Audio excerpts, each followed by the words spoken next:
सारा विश्व में तृतीय विश्व युद्ध होगा, चौथा विश्व युद्ध नहीं होगा, ये लिखा है। पहला विश्व युद्ध के बारे में लिखा था, द्वितीय विश्व युद्ध के बारे में लिखा था, फिर थर्ड वर्ल्ड वॉर के बारे में लिखा है, पर फोर्थ वर्ल्ड वॉर के बारे में नहीं लिखा है। इसका अर्थ आगे तृतीय विश्व युद्ध होगा। और तृतीय विश्व युद्ध कैसे होगा? जिस दिन सारे 13 मुसलमान कंट्री, अभी जो 57 कंट्री एकत्रीकरण हो जाएंगे, उसी दिन तृतीय विश्व युद्ध होगा। क्यों एकत्रीकरण होंगे?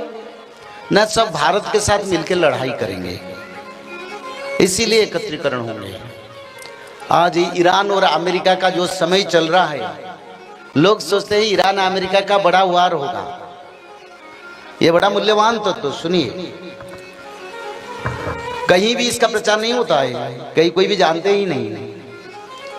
ईरान अमेरिका के लिए जो वार सिचुएशन है मिड ईस्ट में,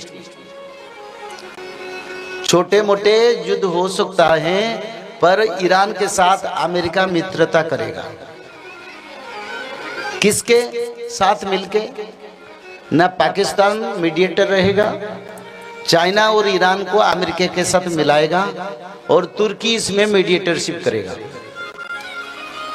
और जिस दिन पाकिस्तान, ईरान, तुर्की, चाइना, अमेरिका में उनका अंदर मीटिंग होके फाइनल हो जाएगा, तब भारत के साथ वार होगा।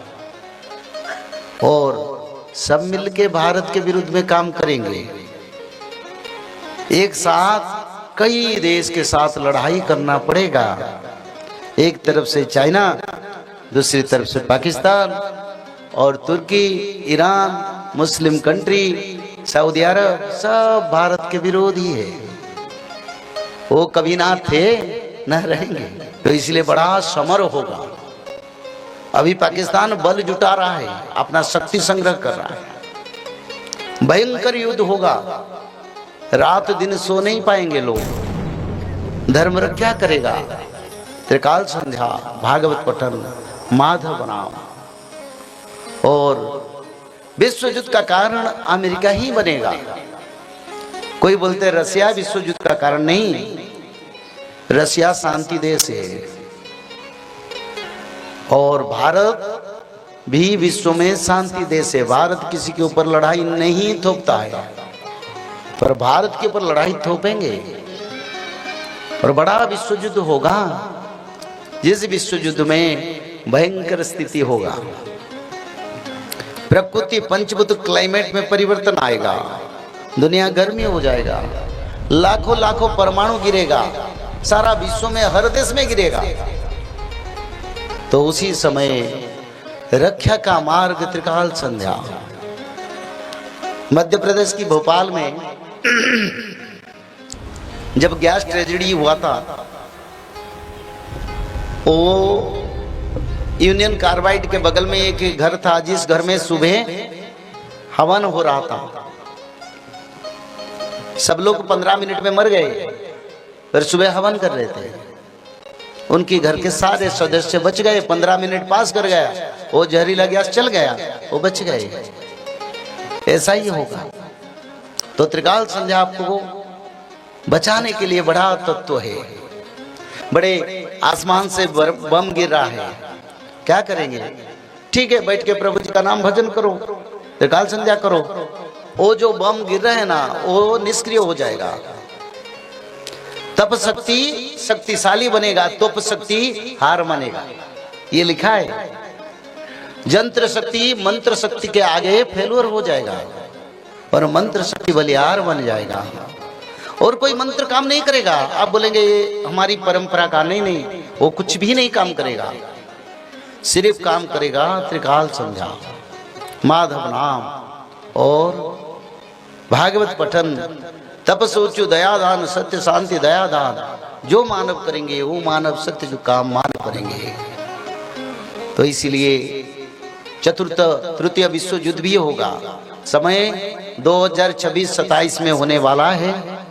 26-27 के बीच में शुरू हो जाएगा। वर्ल्ड वॉर शुरू होने के बाद भोजन नहीं मिलेगा, दवाई नहीं मिलेगा, मेडिसिन नेगेटिविटी को जाएगा। आप अगर दवाई खाएंगे वो दवाई आपका नेगेटिविटी क्रिएट करेगा, यानी बीमारी क्रिएट करेगा। मंत्र पढ़ेंगे तो बीमारी से उद्धार होंगे। ये लिखा है 2029 तक सारे मेडिसिन फेल होने वाले हैं, तब क्या करेंगे? तो इसलिए भगवान ने हमेशा मानव के लिए बचाने का मार्ग भी दिखाया और उद्धार का मार्ग भी दिखाया। और आप लोग जो बैठे हैं ना, आप लोग बड़ा भाग्यवान है, क्योंकि इस क्षेत्र में कई लाखों लोग हैं। आए हैं कितना, 1-1,500 2,000 के बीच में लोग होंगे। इतना लोगों के लिए भगवान ने रखे हैं अमृत, ताकि आप लोग बचने के लिए हकदार हैं। पर अगर नियम को पालन नहीं करेंगे, भगवान क्या करेंगे? भगवान तो हमेशा चाहते हैं। आगे कैंसर जैसे बीमारी भी फैलेगा बहुत क्षिप्र वेग में। त्रिकाल संध्या करने से कम उस बीमारी से राहत मिल सकता है, जिसको नहीं हुआ है। और जिसको हुआ है वो दवाई भी खाए, त्रिकाल संध्या भी करे, मेरे विचार में वो दवाई अमृत बन के उनका कार्य भी कर लेगा। तो इसीलिए 64 योगिनी माता 64 प्रकार का बीमारी धरती पर दखल देंगे। हर दिन नया बीमारी सुनेंगे। मेडिकल डिपार्टमेंट सोचेगा कौन सा दवाई देंगे, क्या दवाई देंगे, हर दिन नया बीमारी। तो इसीलिए समय एक स्वतंत्र परिवर्तन की ओर जा रहा है।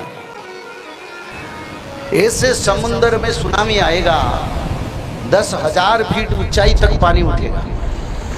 कैसे होगा? आप देखते हैं ना, मैंने जब शास्त्र लिखा तब वैज्ञानिक लोग इसके बारे में नहीं बताए थे। सूर्यदेव के चतुर्पार्श्व में एक नक्षत्र 3 टुकड़ा होकर घूम रहा है, एक टुकड़ा होकर घूम रहा था। पिछले साल वो 3 टुकड़ा हुआ। वो 3 टुकड़ा समुद्र में गिरेंगे। आगे कब गिरेंगे?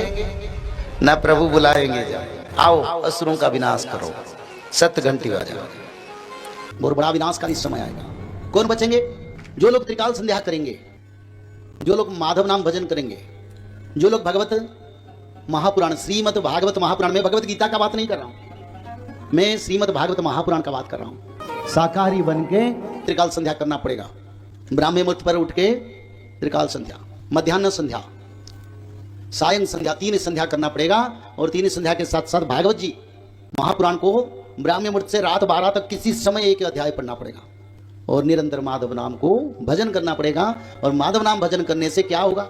भगवान आदि विष्णु सनातन कल की भगवान का कृपा आपके ऊपर रहेगा।